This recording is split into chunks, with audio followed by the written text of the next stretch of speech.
16 minutes after 7 o'clock here on Morning Live, as we've been saying that today it's the commemoration of World AIDS Day, with the national commemorations, of course, taking place in the Eastern Cape for that official event. Well, the Eastern Cape is hosting this year's commemoration of the day, and our reporter is there, Zimkhita Manqinana, to talk to us more about what is planned, of course, for today.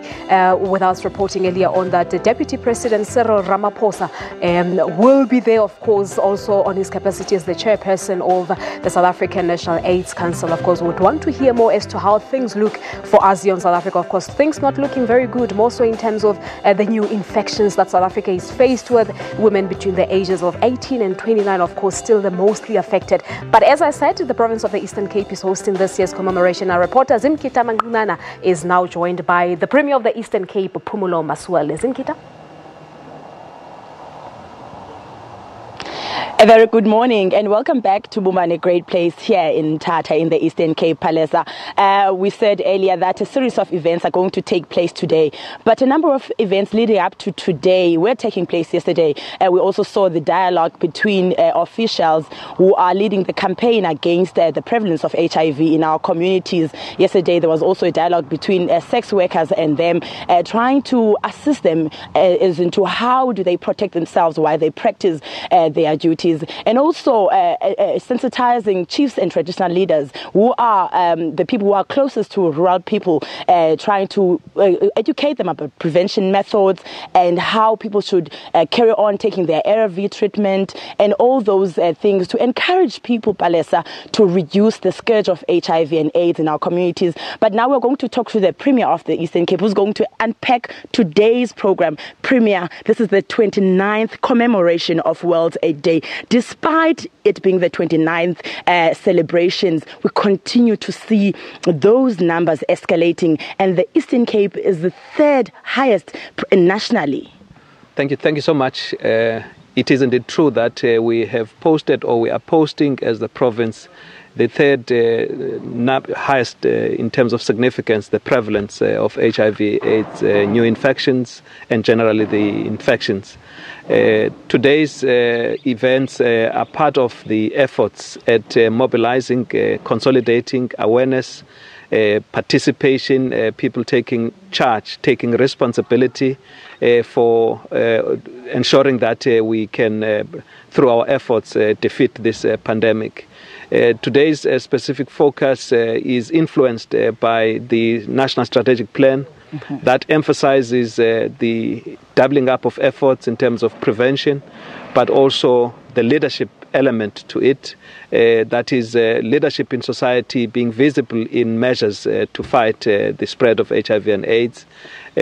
This year's focus is on the institution of traditional leadership, because the traditional communities also see the prevalence of this, particularly amongst the young women.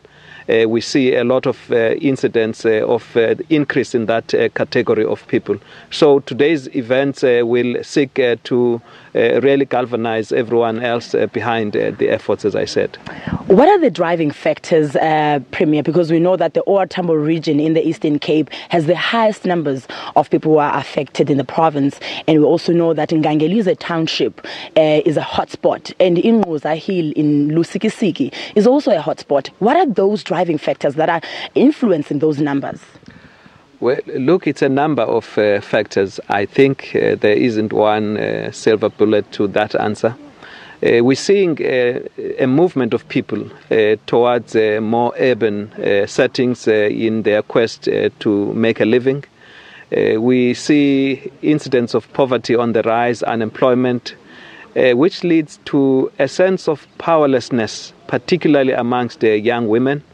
They fall prey to men who, with this weird belief sometimes where it is found that if you go into bed with younger women when you are infected, you can find a way to be cured of this. So we're doubling efforts to make sure that there is awareness where people indulge. They should be able to ensure protection all the time. But of course, as you would understand, even amongst the community of sex workers, there seems to be other factors that come into play that make for those amongst men to insist not on protection in order to fulfill whatever their interests may be, but it's at the risk of spreading this. And I think these are some of the factors that we have to deal with. We're also seeing amongst young women the rise in the infections, and they are not really getting into partnerships with people of their age. It's often elderly or older men that are involved with younger women, and we think that there is somewhere a need to double our efforts, firstly in awareness, in taking responsibility, spreading the prevention. Okay, thank you very much for your time. That was the Premier of the Eastern Cape, Mr. Phumulo Masualle, who's also the provincial chairperson of the AIDS Council. Well, we also saw young virgins when we got here this morning who are trying to encourage other young people on the issue of abstinence, because those young women are an encouragement, because they say it's difficult to use protection, so it's better to abstain at all. Well, now that's all we have time for now. Let's link to the sport.